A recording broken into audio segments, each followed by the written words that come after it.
అందరికీ జేఆర్సీఎం. నా పేరు గోపి ఫ్రమ్ ఆమన్గల్. ఇదే ఉమ్మడి పాలమూరు జిల్లా, తెలంగాణ. గత 16 సంవత్సరాల నుంచి సిస్టమ్ని నేను నేర్చుకుంటున్నాను. 2009 నుంచి జర్నీ స్టార్ట్ అయింది.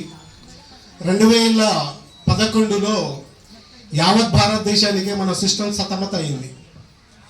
దాన్ని కాపాడడానికి ప్రపంచంలో ఎంతోమంది మేధావులు కృషి చేశారు. అందులో కూడా నేను కూడా ఈ సిస్టంలో పాలు పంచుకున్నాను.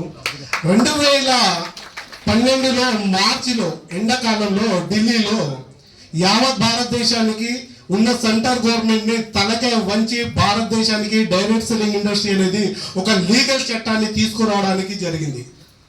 ఆ లీగల్ చట్టం వస్తే నిజంగా నేను ఆర్సీఎంని రుణపడి ఉండాలనే ఉద్దేశంతో నేను ఈ హెయిర్, ఈ కటింగ్ దేవదాసులకి ఇంతవరకు పెంచుకున్నా.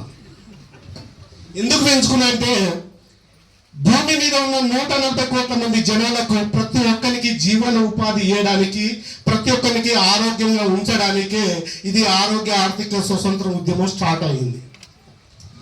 దీన్ని స్టార్ట్ చేసిన తిరోక్షం శాప్రసాద్ గురించి ఒక్కసారి గట్టి సపట్లు మీ అందరూ. అంటే ఆర్సీఎంలో సక్సెస్ కావడానికి పెద్ద సమస్యలు ఏం లేవు. ఫస్ట్ మన మైండ్ సెట్ ఉపయోగించుకోవద్దు, సొంతం ఆలోచన పెట్టుకోవద్దు. ప్రపంచం మొత్తం డబ్బెంబడి పరిగెత్తుతుంది. ఆర్సీఎం సిస్టమ్ అనేది ఒక ఆరోగ్యం వెంబడి పరిగెత్తుతుంది. మీరు నిజంగా ఆరోగ్యంగా ఉండాలంటే మీకు కావాల్సిన రేషన్ ఎక్కడైతే తీసుకుంటారో అది కేవలం కిరాణా షాప్ చేంజ్ చేసి ఆర్సీఎంలో కొంటే ఆరోగ్యం వస్తుంది. దీనికి ఉదాహరణ చెప్తున్నా. కరోనా ప్రకృతి అందరినీ చూపించింది, ప్రపంచాన్ని. అక్కడ కులాన్ని చూడలే, మతాన్ని చూడలే, పేదరికాన్ని చూడలే, డబ్బుని చూడలే, డాక్టర్లను చూడలే, సైంటిస్టులను చూడలే. టోటల్ అవయాల్లో ఉన్న మార్పిడి చేసే సైంటిస్టు, డాక్టర్లు కూడా బలైపోయారు. అవునా కదా? వాళ్ళందరూ ఎందుకు చనిపోయారంటే వాళ్ళకు ఒక రోగ నిరోధక శక్తి, ఇమ్యూనిటీ ఎవరికైతే ఉండదో వాళ్ళే చనిపోవడం జరిగింది.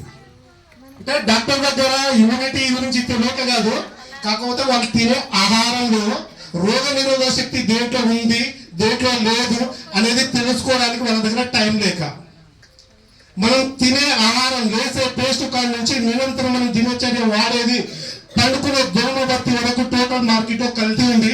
ఎప్పుడైతే నువ్వు కల్తీ లేని ఫుడ్ తినగలుగుతావో అప్పుడే నువ్వు ఆరోగ్యంగా ఉండగలుగుతావు.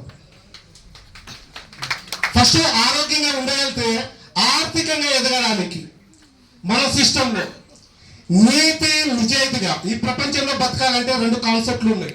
ఈ భూమి మీద ఎవరైనా వ్యాపారం చేయండి, వాళ్ళ గుండె మీద చేయబెట్టి అడగండి, వాడు నిజం మాట్లాడితే వ్యాపారం అవుతుంది, నడవదు ట్రెడిషనల్ బిజినెస్ లో. అదే అబద్ధం మాట్లాడితే అతని వ్యాపారం నడుస్తుంది.